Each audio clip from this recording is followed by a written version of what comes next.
Eee, sebentar. Halo, Pak. Pak Joni, jam 10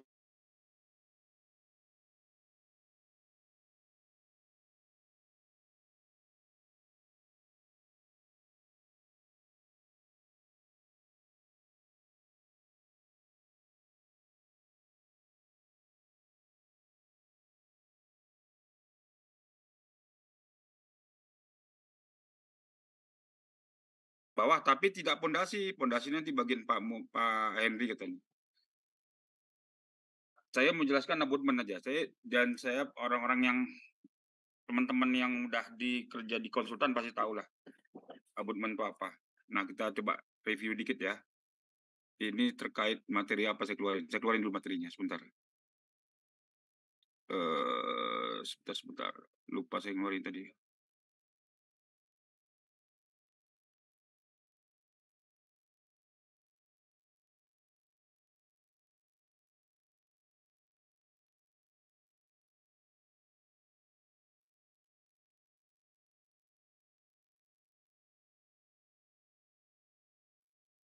Data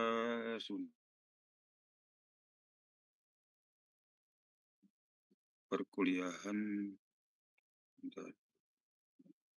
kuliah.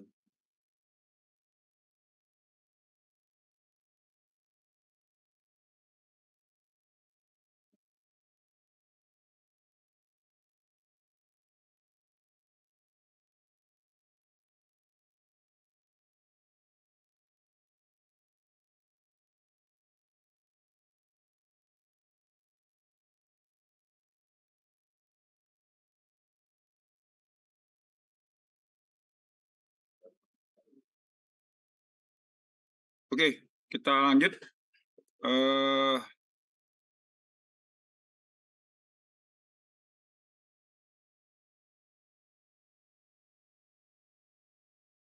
Kelihatan nggak? Kurang gede ya. Nah, ini kan. Jadi kalau bangunan bawah itu kan mulai dari mana? Kepala jembatan ya. Kepala jembatan atau kita sebut juga sebagai abutmen ya. Abutmen. Jadi definisinya adalah abutmen, ya kan, jalan jembatan. Artinya di situ nanti kalau teman-teman yang kerja kalian yang udah kerja di konsultan atau kontraktor pasti hafal lah. Di situ nanti berdiri di atas timbunannya pasti dipasang off-street ya.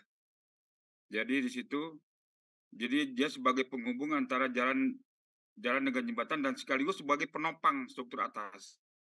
Nah, jadi fungsinya sebagai penghubung jalan sebelum masuk ke jembatan dan juga sebagai penghubung ke jalan ke jembatannya. Dan juga sebagai dudukan beban yang bekerja di atas. Kan sifatnya seperti tumpuan ya. Kalau dulu belajar statika dengan Pak Togar, statika atau mektek, itu pasti dia disebut sendi atau roll, ya kan? Jadi sebagai struktur penahan tanah di belakang kepala jembatan. Nah, jadi di situ biasanya adanya namanya ada plat penghubung ya. Jadi ada karet, semacam karet agar hentakan daripada jalan ke kepala jembatan tidak terasa. Dipasang karet di situ. Ada semacam pemisah ya. Kenapa disebut pemisah? Karena bangunan yang di atas jembatannya ke bangunan jalannya tidak boleh beton menyatu. Prinsipnya sama dengan perkerasan kaku. Perkerasan kaku kan dibikin kotak-kotak seperti tahu. Supaya apa? Supaya nanti kalau terjadi rusak, dia parsial, tidak harus seluruhnya diganti. Ini juga sama. Dia nanti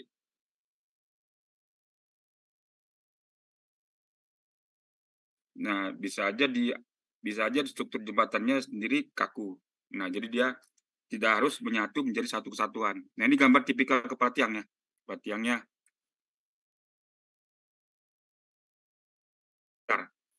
Kalau pilar sebetulnya seperti kolom ya kan, tapi atasnya itu sama dengan abutmen juga, fungsinya sebagai kepala jembatan.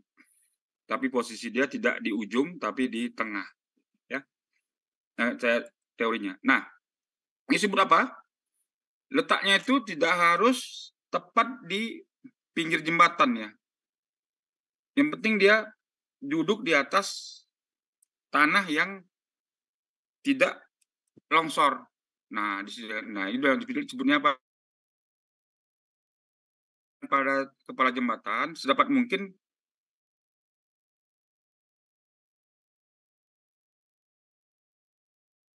tetap nanti kalau yang udah kerja di kontraktor, betul di lereng itu pasti digali kan, digali dia menjadi dudukan menjadi dudukan yang stabil. Atau juga boleh aja dia di jalur sungai di tengah jalan. Nah, seperti tadi kan kelihatan pilar jembatan ya. Pilar jembatan kan yang dijadikan bentuk di atas kepalanya. Nah, itu bisa aja dulu di atas sungai. Jadi dia yang penting dia stabil dudukannya. Nah, namanya juga dia sebagai kepala jembatan, tempat untuk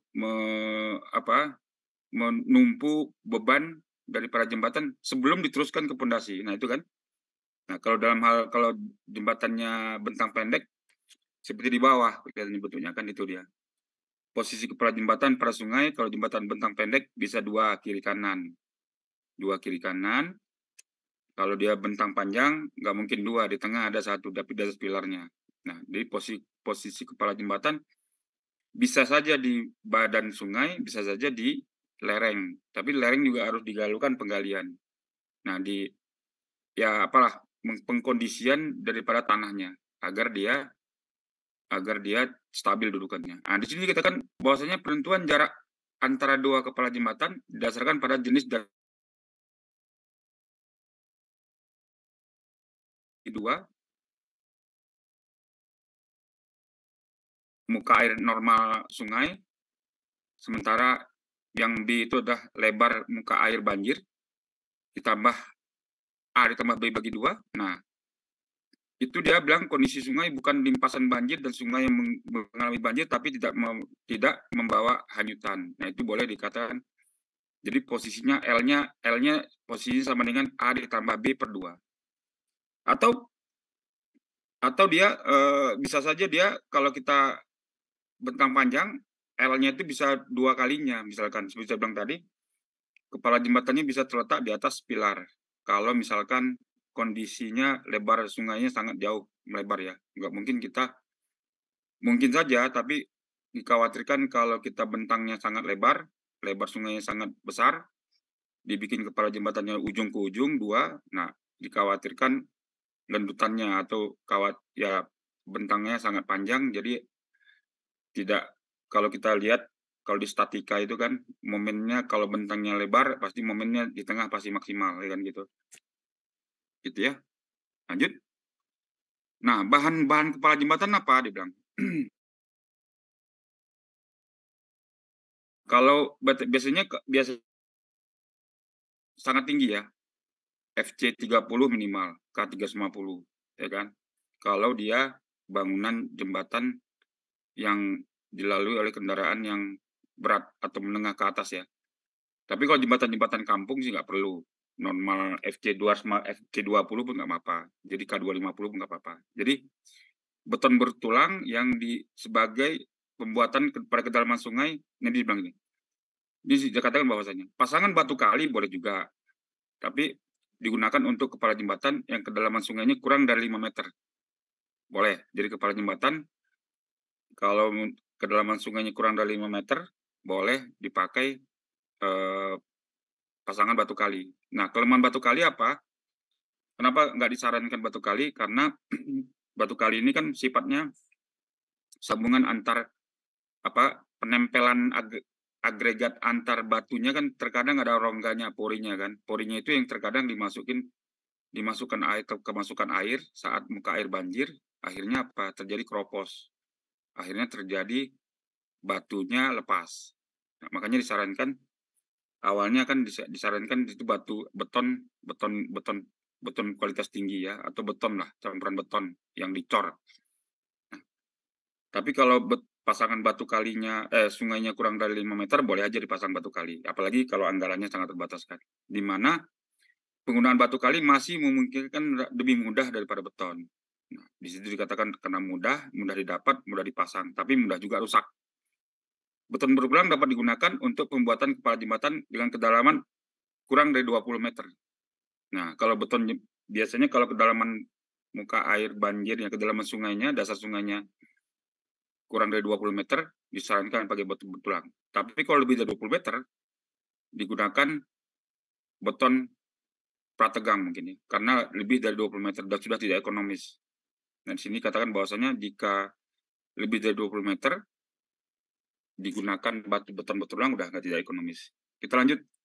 Nah, ini tipikal bentuk kepala jembatan. Nah, perkiraan dimensi untuk preliminary design. Ini ada ukurannya. Itu dianggap lebar girdernya itu kan dengan H misalkan tertentu. Ini tipe kalau kita yang sungainya kurang dari 5 meter, kita bisa pakai kepala jembatannya tipe gravitasi dengan pasangan batu kali. Kan kita tahu gravitasi lebar batu kali itu kan B-nya itu kan sekitar 0,5 sampai 0,7 H. Ya kan di situ sebutnya setengah sampai 2/3 H. Itu untuk rumus batu kali seperti itu. Normal itu. Mau dia kepala jembatan, mau batu kali biasa juga sama. B itu artinya B-nya itu adalah lebar dasar batu kali, itu biasanya 0,5 sampai 0,7 H. Ya kan? Atau lagi.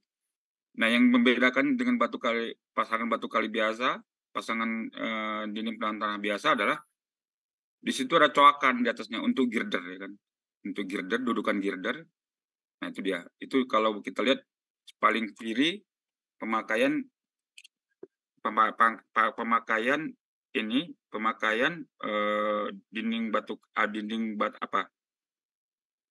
kepala jembatan dari batu kali.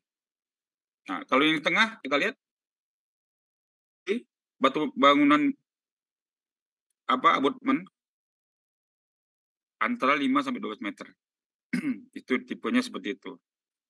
Nah, kalau yang paling terakhir C itu ada penopang. Kalau kita lihat dinding penahan tanah kan ada tipe apa namanya itu? Kalau dinding penahan tanah ada beberapa dinding penahan tanah kalau kita mau bangunannya tipis, kita kasih penopang. Tipe apa namanya itu? Dinding penahan tanah. Nah, itu tipe jarak penopangnya. Penopangnya itu ada jarak tertentu supaya apa? Supaya penyokong batu kali tidak dudukan abutmennya tidak sampai rubuh ke sungai kan. Nah, di sini dibatasi kalau beton lebarnya antara 0,4 sampai 0,7 H. Kalau batu kali 0,5 sampai 0,7 H. Nah, kalau ini beton dia diambil 0,4 sampai 0,7 H. Nah, tapi kalau yang untuk kedalaman sungainya antara 8 sampai 20 meter, disarankan diberi pengaku untuk itu. Nah, kalian kan berdapat tugas kata Pak Hendri ya. Saya tidak. Jadi Pak Hendri kemarin bilang ke saya, Pak Saril tidak usah ngajar teoritis cara menghitung karena mereka dikasih studi kasus. Betul ya, seperti itu ya. Kata Pak Hendri, di perancangan beton ini Pak Saril tidak usah harus ngasih rumus-rumus, yang penting Pak Saril ke metode pelaksanaan karena mereka dikasih studi kasus. Nanti terakhir studi kasus presentasi dengan Pak Hendri ya. Itu pesan Pak Hendri. Makanya saya nggak ngasih rumus-rumus karena kalian hanya metode pelaksanaan. Ya. Kita lanjut. Nah, ini juga kalau kita, nah ini dia kalau misalkan di tikungan itu sebagusnya dikasih scoring pada tikungan jembatan. Jadi kalau sungainya kita harus bangun jembatan di tikungan, itu kita harus pasang scoring. Scoring itu artinya agar, nih scoring itu yang hitam ini ya, agar sungai saat banjir, agar sungai saat deras, dia tidak menghantam langsung dinding penahan tanah, langsung dinding ke dinding abutmennya. Dia ada scoringnya, ada semacam pemecah gelombang dulu ya, scoringnya dulu. Dia belok, tapi dia hantam dulu yang hitam ini, itu adalah beton mutu tinggi. Sebelum dia menghantam kepala jembatan, dia di scoring dulu, hantam. Artinya istilahnya dia, karena dudukan dibelokkan. Di atas, di sungai yang langsung belokkan. Nah, di sini disebutkan bahwasanya scoring itu ini ya. Sungai itu dia, kepala jembatannya dilindungin ya. Dilindungin, tidak sampai dia memukul kepala jembatannya. Nah, perbaikan pada dasar sungai, kalau kita membuat agar sungai itu, kan sungai itu lama-kelamaan kan pasti dia terjadi pengendapan ya. Pengendapan yang dijadikan pengendapan, akhirnya kedalaman sungainya saat banjir tidak konstan. Misalnya tadinya kedalaman 5 meter atau 6 meter, karena ada pengendapan mungkin terjadi penumpukan bahan-bahan lapuk ya, bahan-bahan lapuk bawaan dari sungai di atasnya. Nah, akibatnya apa? Itu kan material itu kan kalau kena air banjir kan terangkat. Nah, akhirnya dia akan mengalami kedalaman yang berubah dari kondisi sebenarnya. Di sini dikatakan bahwasanya agar sungai dapat dikendalikan, bisa dibuat dinding pemasangan turap, dibilang. Ini kita lihat gambar di bawah, bisa dipasang turap. Untuk apa? Untuk melindungi dasar sungai, jangan sampai tanah yang sebelum abutmen longsor, akhirnya kedalamannya berubah, ya kan? Akhirnya terjadi penumpukan tanah di alur sungai. Nah, atau pemasangan bronjong biasanya gitu. Itu bronjong ini berfungsi sebagai, sebetulnya kalau saya lihat bronjong ini berfungsi utamanya adalah untuk melindungi dasar sungai. Dua, kalau turap itu untuk melindungi pinggiran sungai. Kalau kita bilang untuk melindungi obstritnya, ya kan, jangan sampai dia mengalami longsor. Ketiga, bisa juga dibuat dengan pasang batu kali atau beton, atau pembuatan dinding pelindung. Nah, itu biasanya dibuat lempengan plat beton. Supaya apa? Supaya tidak terjadi longsor terhadap tanah yang ada di belakang abutmen. Nah, perbaikan dasar sungai dapat dilakukan dengan cara katanya pemasangan batu kali atau cor beton atau juga pasangan batu kosong dengan tiang cerucuk. Biasanya seperti itu. Itu beberapa saran yang sering dilakukan. Tujuannya adalah agar jangan sampai tanah yang ada di belakang abutmen mengalami longsor, itu intinya gitu. Nah, kita lihat gambar di bawah, gambar perbaikan tanah dan dasar sungai yang paling atas itu adalah dengan bronjong ya, dengan bronjong dipasang cerucuk atau juga dengan turap. Nah, yang paling bawah itu dinding beton, cor beton yang sesuai dengan penggiringan tanahnya atau dipasang batu kali. Nah, ini sebetulnya nggak struktural sih ini, cuma nggak struktural kenapa? Dia hanya menahan tekanan samping daripada tanah yang ada di belakang abutmen, gitu ya. Nanti kalau kalian desain jembatan, tugas Pak Hendri, kalau mau ditambahkan ini boleh pasangan batu kali. Ini kan kalian kan diminta desain ya. Nah, lihat dasar-dasarnya. Saya kasih dasar-dasar untuk abutmen. Lanjut. Nah, pilar jembatan. Pilar jembatan ini kalau misalkan kita harus masang abutmen di tengah sungai ya. Nah, pilar jembatan dapat dibuat dari pasangan batu kali, beton betulang atau baja. Biasanya kalau digunakan itu pasangan batu kali seperti biasa digunakan kalau kedalamannya kurang dari 5 meter. Nah, di mana penggunaan batu kali masih memungkinkan lebih murah. Sementara kalau baja, nah baja ini yang saya agak khawatir karena baja ini kan dia pasti ini kan mengalami, nah seperti jembatan itulah, jembatan merah. Saya kebetulan desain jembatan merah di Bogor. Jembatan merah itu kondisinya kenapa didesain ulang, karena setelah saya lihat sebelum saya kan diminta di jembatan ulang, tapi sebelum dilaksanakan karena itu masih stok desain, belum ada anggarannya.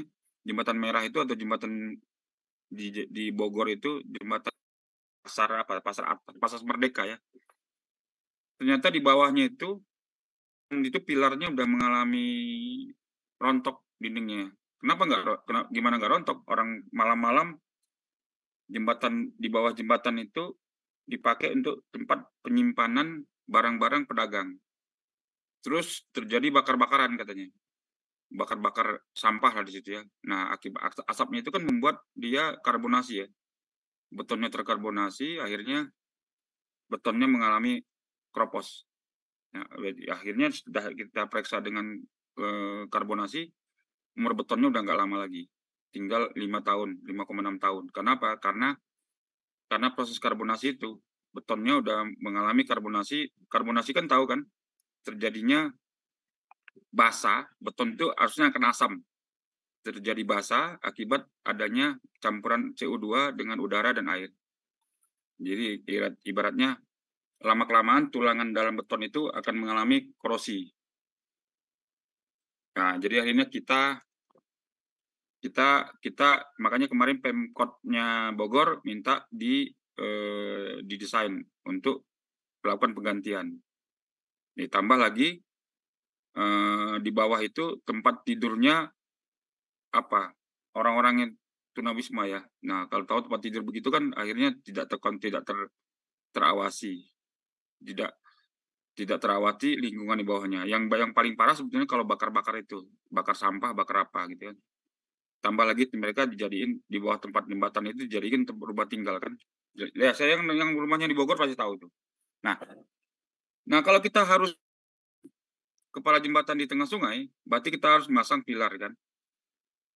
Di sini dikatakan saya bahasanya beton betulan sangat bebas penggunaannya, sangat bagus juga. Baja biasanya digunakan pada daerah pegunungan. Nah, dengan di mana kecepatan air banjirnya sangat besar. Di sini dikatakan dengan penggunaan baja diharapkan hambatan terhadap air kecil dan gaya tekanan air yang bekerja pada pilar pun kecil. Penggunaan pilar baja pada daerah pegunungan lebih baik daripada beton karena terkait dengan jadi sebetulnya kenapa dipakai pilar baja? Sebetulnya dari sisi pemasangan pelaksanaannya lebih mudah daripada beton. Kenapa? Mendatangkan ready mix kan ke pegunungan sulit. Nah, jadi di sini dikatakan terkait masalah kondisi lapangan dan pelaksanaan. Jenis-jenis pilar dikatakan ada pilar tunggal, pilar perancah, pilar masif. Nah, pilar tunggal terbuat dari pipa baja yang seperti biasa. Kita lihat pilar tunggal yang gambar paling kiri, pilar tunggal.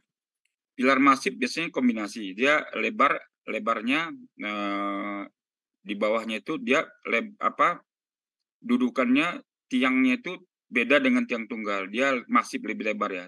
Lebar tiang pilarnya itu sangat lebar. Makanya disebut pilar masif. Bisa juga pilar perancah atau portal. Dia merupakan kombinasi tiang dengan ada sambungan di tengahnya balok ya. Nah, di sini katakan pemasangan pilar boleh nggak pakai batu kali? Boleh, sepanjang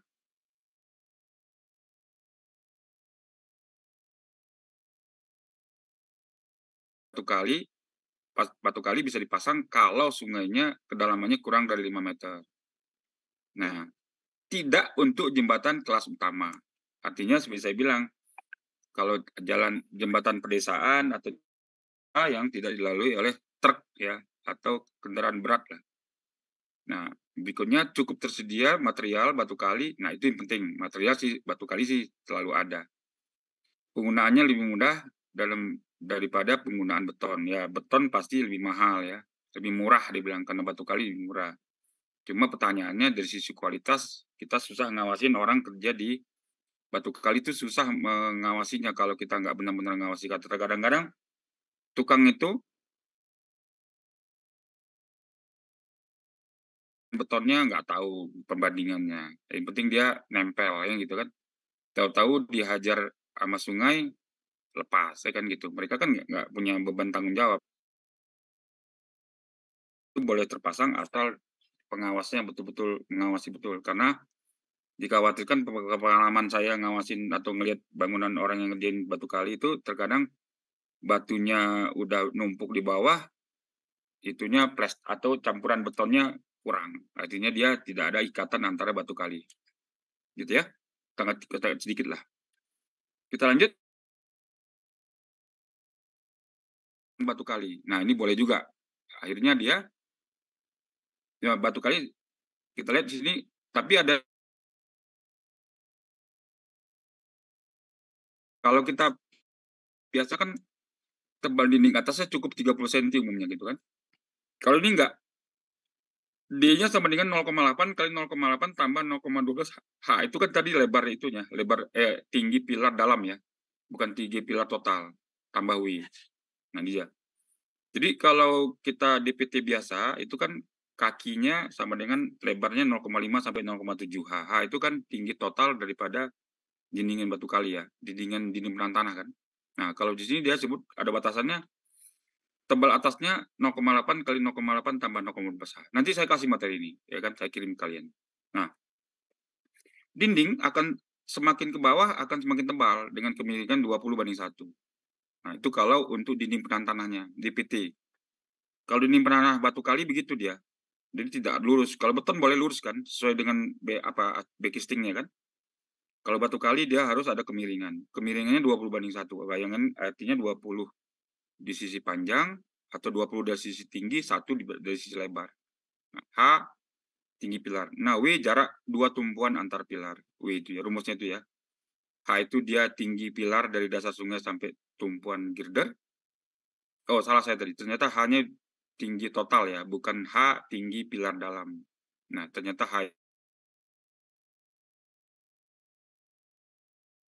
ternyata sungai. Nah, W itu jarak antara tumpuannya, pilar jembatan ke kepala jembatan. Itu kalau pilar batu kali. Kalau pilar jembatan beton betulang, nah ini seperti ini, tergantung ini kita.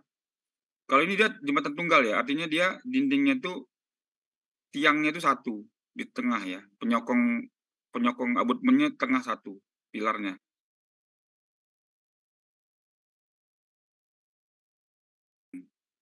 Di bawahnya itu kalau dilihat di bawahnya itu adalah pondasi. Nah, pondasinya dibagiin Pak Endri jelasin. Saya kemarin dibilang Pak Endri pasarnya bangunan bawah tapi cukup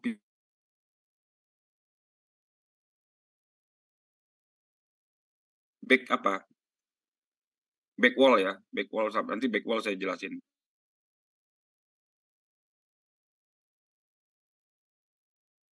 Yang pondasi tiang di bawah pilar itu nanti dijelasin Pak Endri ya. Tapi Pak Endri juga saya yakin nggak akan jelasin rumus pondasi lah.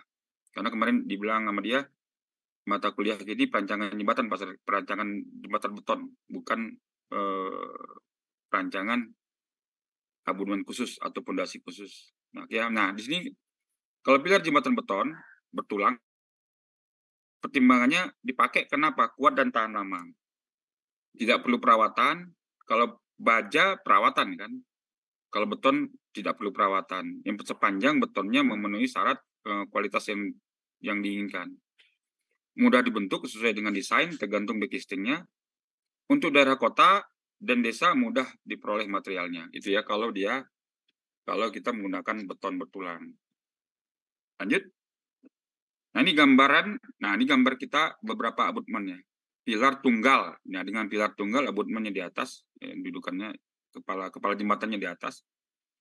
Ini dengan pilar portal, artinya dia masif tadi ya. Pilar portal pancar, dia ada 2. Kalau tadi kebanyakan orang pilar tunggal kebanyakan. Kalau pilar portal ini melebihi 2 jalur, 2 lajur ya. Mungkin ada 4 lajur, 6 lajur. 3 kiri, 3 kanan. Biasanya dia pakai pilar portal supaya dapat bentang lebar dudukan abutmennya memenuhi daripada lebar jalan.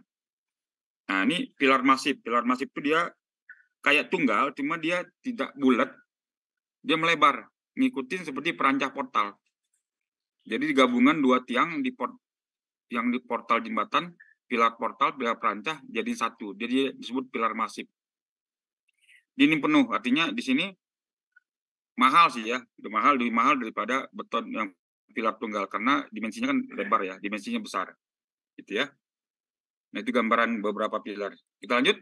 Nah, ini gambaran kalau kita mau menggunakan pilar baja. Nah, pilar baja ini kelemahannya perawatan ya, perawatan. Apalagi kalau dia sungainya di tengah kota yang kumuh gitu kan, buangan-buangan dari limbah, itu membuat dia cepat korosi, ya kan.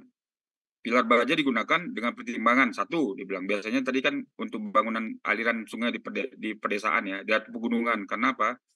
Karena tadi mendatangkan beton beton yang desain itu kan daerah pegunungan agak sulit. Nah, di pertimbangan lainnya adalah aliran sungainya cukup deras. Biasanya pada daerah aliran sungai cukup deras diusahakan yang ramping tapi kuat ya. Makanya desain pakai baja. Cuma tapi di awal saya bilang baja jadi perlu controlling terhadap mutu daripada baja sendiri.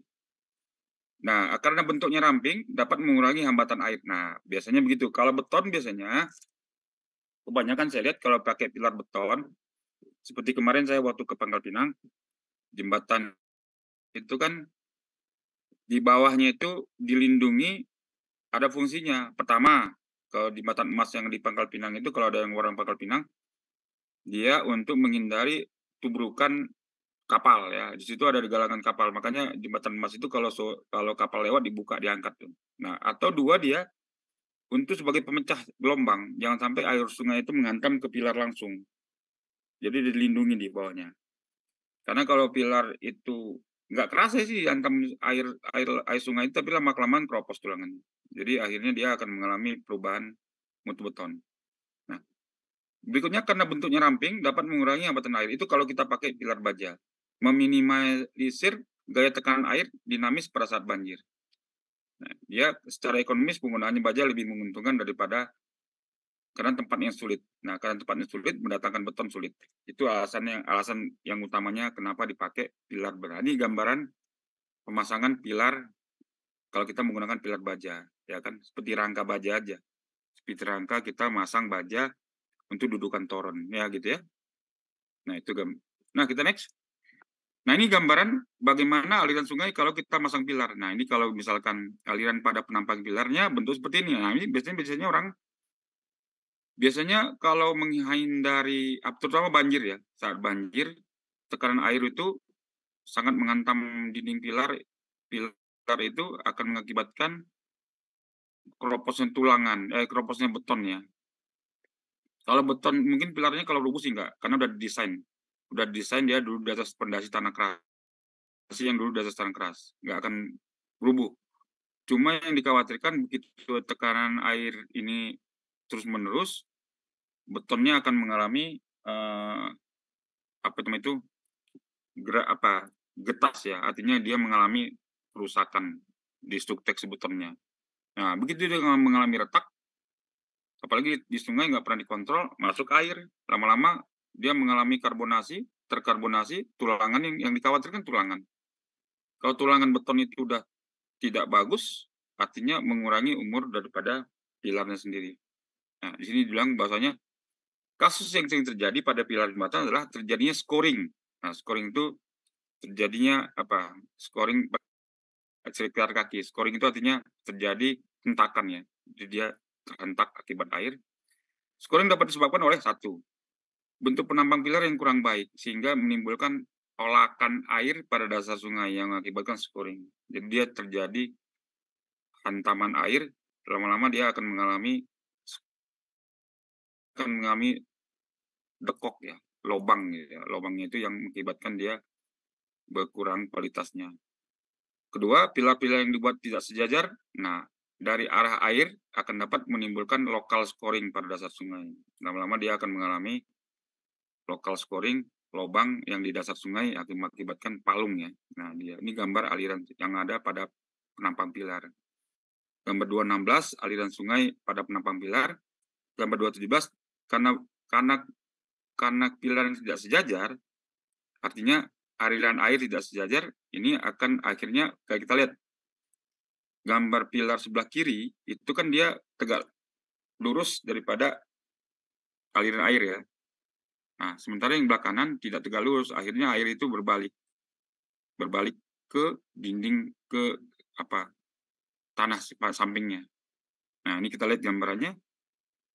Lebar scoring, nah low scoring itu kan lebar akibat tekanan air seperti palung ya. Dia terbentuk scoring, lama-lama dia akan mempengaruhi ke dinding pilar. Kita lihat gambar yang di bawah. Nah, scoring itu terjadi lubang sekitar daripada pilarnya. Kita lanjut. Nah, ini gambar lokal scoring pada pilar. Nah, seperti ini dia. Nah, ini dia lokal scoring pada dasar pilar. Lihat tuh. Akibatnya apa? Akibatnya terjadi pilar jembatannya kelihatan seperti terpisah dengan pondasinya kan. Terjadi gap antara abutmen dengan pondasi. Nah, akibat tekanan air yang pilarnya tidak sejajar dengan aliran air, bisa terjadi itu kan. terjadi local scoring pada dasar sungai. Dia bilang gitu, karena aliran airnya membentuk berputar-putar di sekitar abutmen. Akhirnya muncul scoring. Nah, perlindungan terhadap pilar scoring itu bisa dilakukan dengan memperkeras dasar sungai. Nah, bisa dibuat, makanya beberapa dasar sungai ini biasanya digali,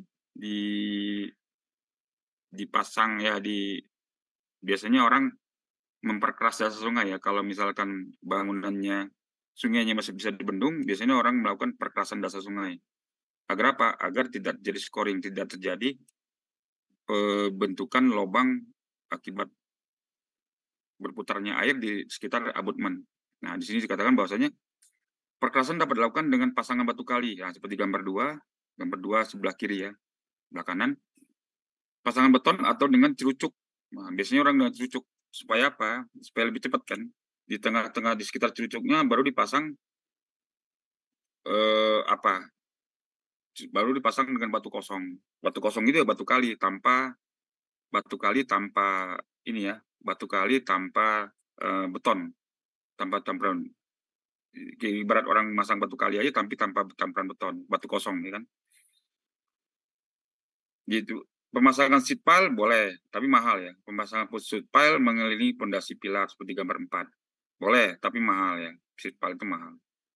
Cara ini juga dimungkinkan jika tanah dasar pilar bukan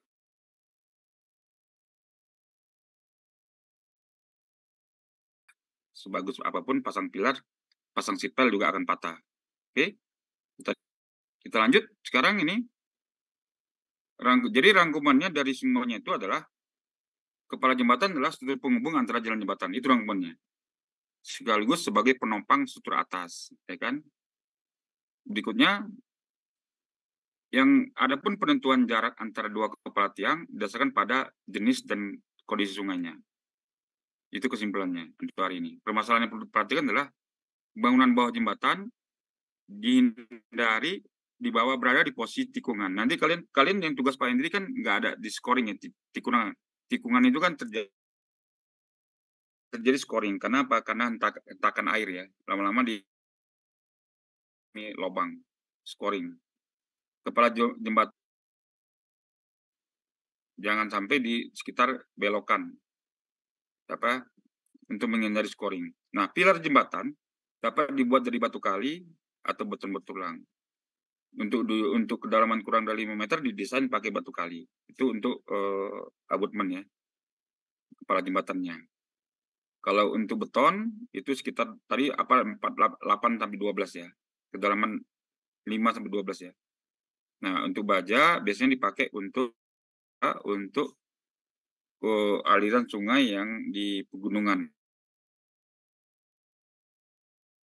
Jadi apa katanya? Untuk untuk meminimalisir hambatan tekanan sungai, gitu ya. Itu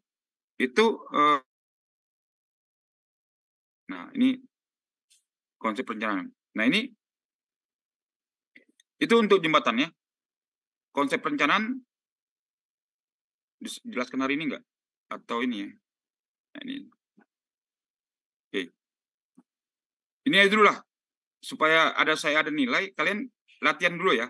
Saya kasih ini ya. Saya kasih materi ini ya. Sebutkan jenis-jenis abutmen dan pilar. Permasalahan apa aja yang terjadi pada bangunan bawah jembatan, bagaimana cara memperbaiki dasar dan dinding sungai. Nah, kalian buat jawabannya. Kirim ke saya ya, supaya saya ada nilai, nanti saya kumpulkan ke Pak Hendri. Ya, gitu ya. Cukup ya hari ini, nggak usah lama-lama ya. Nanti konsep. Jadi saya ada 2 lagi, karena minggu saya sangat sempit. Konsep perencanaan bangunan bawah, terutama kepala jembatan dan pilar jembatan, saya jelaskan minggu depan. Sama backball, nanti jelas saya cari materi backball, supaya kita cukup 3 kali. Nah, sekarang ada tugas, saya kasih. Saya beritahu di WA. Cukup ya. Jadi sisa waktu kita dipakai untuk mengerjakan tugas. Jam berapa kira-kira bisa kalian kumpul? Terutama yang kerja nih. Kalau hari ini kumpul ya. Kan soalnya nggak sulit nih, 5 soal. Gimana? Kalau kita batasi jam 12 atau jam 2 atau jam 12 atau jam 4, silakan untuk kumpulinya tugas hari ini. Gimana? Ayo silakan. Boleh Pak, mungkin di sore hari Pak. Sore ya? Ya Ya. saya sih memikirkan yang kerja. Kalau yang nggak kerja mungkin bisa lah ya. Yang udah kerja ini nanti sama pimpinannya kuliah, tapi kamu meninggali tugas ya kan. Oke, walaupun dapat izin ya. Oke, saya pikir hari ini cukup. Nanti dilanjutkan tugas saja ya saya pikir ya. Ini Baik, Pak. materinya saya kasih ke Anaya. Anaya saya kasih grup yang satunya lagi ya, grup kita awal ya. Oh iya Pak. Oke, makasih banyak. Hari ini cukup lah. Ini saya bikin PDF, nanti saya kasih berita informasi di grup WA kita. Ngerjain tugasnya dikirim ke email mana alamat saya. Oke, cukup ya. Sampai jumpa. Oke. Yang bikin absen siapa? Anaya. Anaya udah foto tadi materinya. Udah Pak. Udah ya? Oke. Oke, sampai